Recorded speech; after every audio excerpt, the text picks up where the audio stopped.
Good afternoon, everyone. This video presentation is about the analysis of Paradise Lost by John Milton.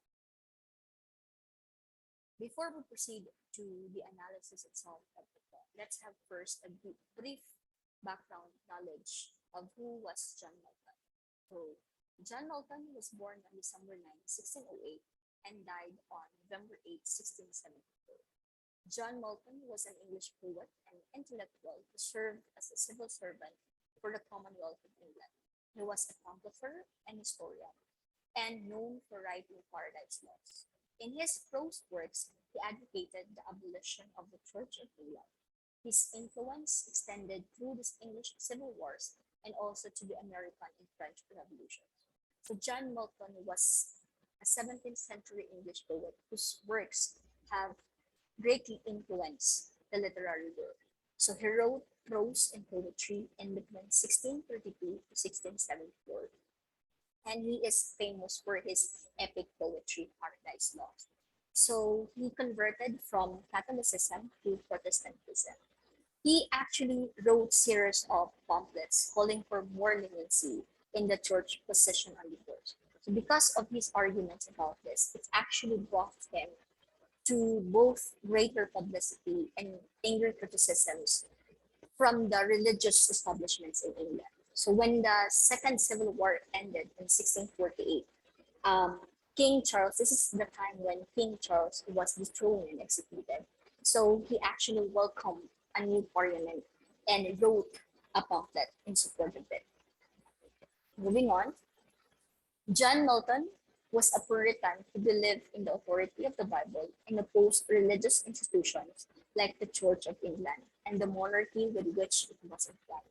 He wrote pamphlets on radical topics like freedom of the press, supported Oliver Cromwell in the English Civil War, and was probably present at the beheading of Charles I. He wrote official publication for Cromwell's government. In 1642, he married Mary Powell, and after a couple of years, they separated and he wrote the divorce of Charles. So in 1652, he totally became blind. In 1656, he married Catherine Woodcat and died in 1658. So John Milton, by the year of 1652, was totally blind.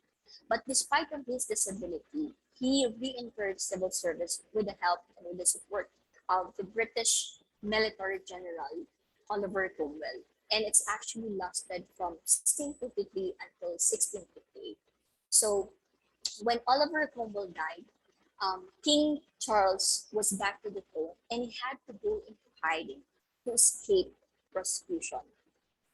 Okay, to escape execution rather. So the good thing about this is John Milton actually started working on the English epic poetry, and that is Paradise Lost, which he planned so long before. Okay. Before we proceed to the next slide, John Milton married um, three times. So the first woman he married is Mary Powell, and their marriage actually lasted for almost 10 years. So they married in 1642 and lasted in 1652. So they had three children. So Mary Powell actually died while giving birth to their child, who is Deborah. So after that, he married again Catherine Woodcock, and their marriage actually did not last that long because Catherine Woodcock also died because of the complications in giving birth. So they married in 1656 and ended in 1658. Next, so in 1659, John Milton went to prison. After his release from prison, he married for the third time to Elizabeth Winslow. And in 1667, he published Paradise Lost in 10 volumes. So near the end of 1659, John Milton actually went to prison. Why? It's actually because of his role in the fall of King Charles and the rise of the Commonwealth. But he didn't actually release because of the influence of his powerful supporters. Then after his release, that's the time he married his third wife, who is Elizabeth Mensui. So he actually described Elizabeth Mensui as the best wife, and actually it lasted until he died. Their relationship before was kind of intriguing, maybe because of the age gap that they had between each other. So in 1667, that's the time he published Paradise Lost in 10 volumes. Okay. Next, Paradise Lost is widely regarded as the greatest poem in English literature. It is a poetic rewriting of the book of Genesis, and it was written between 1660 to 1665. It contains more than 10,000 lines of verse. So Paradise Lost is one of the most recognized works in English literature. So the first version was actually published in 1667, which contained 10 books, and the later edition was actually published in 1674, which consisted of 12 books. So the Paradise Lost is actually consisted of 10,000 lines of verse. So the whole book is actually an epic poem, which is told in a long story through verse form. So John Milton had become blind at that time when he composed much of his poem of this Paradise Lost. That's why he have to um, dictate it to different scribes, including his daughter Deborah. Next, so the poem is retelling of the story of Adam and Eve from the biblical book of Genesis, which describes the creation of heaven and earth and an end of Adam and Eve. This poem fleshes out the story and imagines the couple's reactions to the events that lead them being expelled from the Garden of Eden or paradise. So the fable or the story of the Paradise Lost is actually taken from the Bible. So it's a simple and common story of Adam and Eve's, of the fall of Adam and Eve's in the God's grace or in paradise because of their disobedience. So Paradise Lost encompasses a little more of the biblical story. So Paradise Lost analysis. The poem opens with the lines of man's first obedience and the fruit of that forbidden tree, whose mortal taste brought death, death into the world in all our weak. The first disobedience comes about when the devil, in the form of serpent, tempts Eve to take and eat some fruit from the tree of knowledge. Eve then tells Adam what she has done, and he too tastes the forbidden fruit. So um, this episode is very well known because of the phrase forbidden fruit, because it is widely used in the society to rephrase to um, something tempting or to refer to something tempting which is often morally dubious. So many people assume that forbidden fruit was an apple. But unlike any other or like any other writers before him, John Milton actually called it fatal fruit in book 9 as an apple. But you know what? The Bible itself doesn't name the type of fruit. Next, a key aspect of Paradise Lost is that Milton does not portray the couple's decision to eat the fruit as inevitable. Instead, it shows that the couple exercised their free will. While Eve was seduced by the serpent, she still chose to eat the fruit, as did Adam in turn. The couple had the power to rule over everything on earth, with the only caveat that this particular fruit was out of bounds, and God expected this rule to be kept on trust as a sign of their obedience to Him. So this is very important because, as the poem narrates, John Milton wanted to use the events to demonstrate how the ways of God to be built. So the poem illustrates how he considered Adam and Eve to have within themselves the capacity to withstand temptation, but they choose not to. So this decision is actually called the fall because this is the moment when the couple and their descendants fell from God's grace. Okay. The poem also narrates the story of Satan, also known as Lucifer.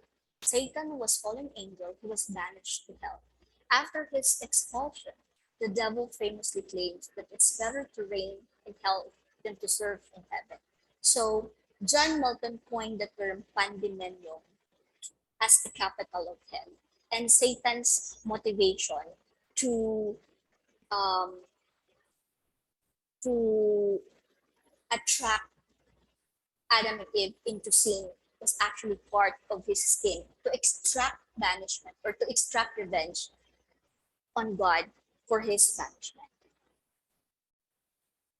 So while living in innocence in Eden, Adam and Eve had the pleasurable task of tending in the garden.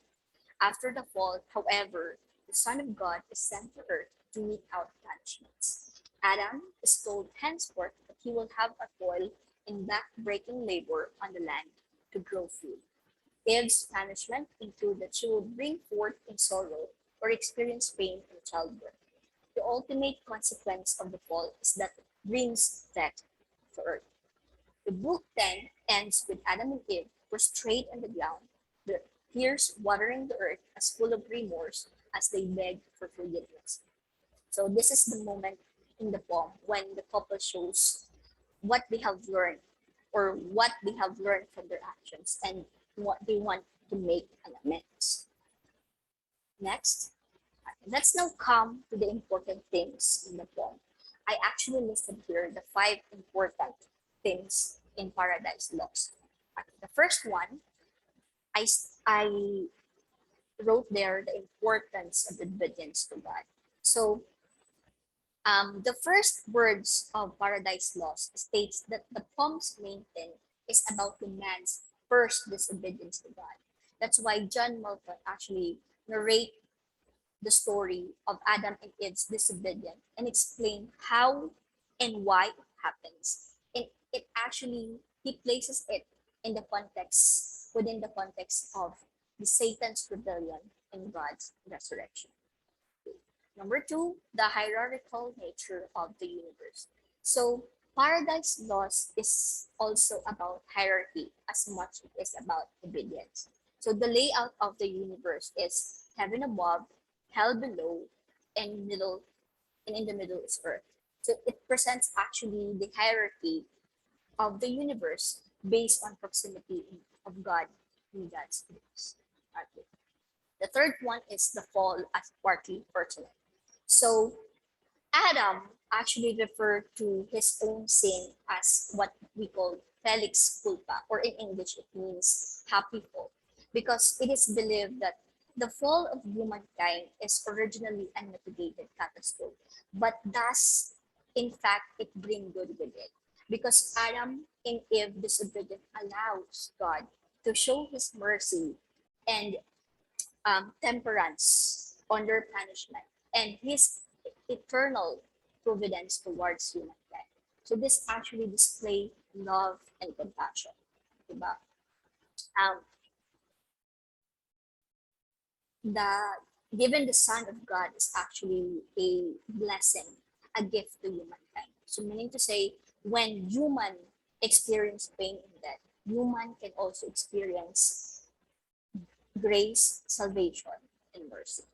Okay. The fourth one is light and dark. So John Milton actually uses the um, imagery, uses light and dark as an imagery to express all of these opposites. So he actually used light and dark. So angel is being prescribed or described in terms of light, whereas um, devils are generally described in the shadow of darkness. Aside from that, John Milton also uses what do you call that? Uses light to symbolize God and God's grace. Actually, in the book number 3, he actually asks that he will be filled with his light so that he would be guided to write the story accurately and persuasively. Okay. The number 5 is punishment. So punishment. So we all know that God expels Adam and Eve from paradise or from Eden because of their actions. And this is also the time when God makes Adam to work hard to produce food, while Eve will suffer from pain while giving birth.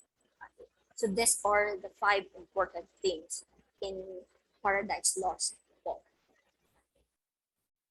So John Milton intended to tell the story of man's creation, a fall and redemption in such a way that his readers might be moved to appreciate and understand God's wise purposes. So this is actually the reason why John Milton wrote this Paradise Lost.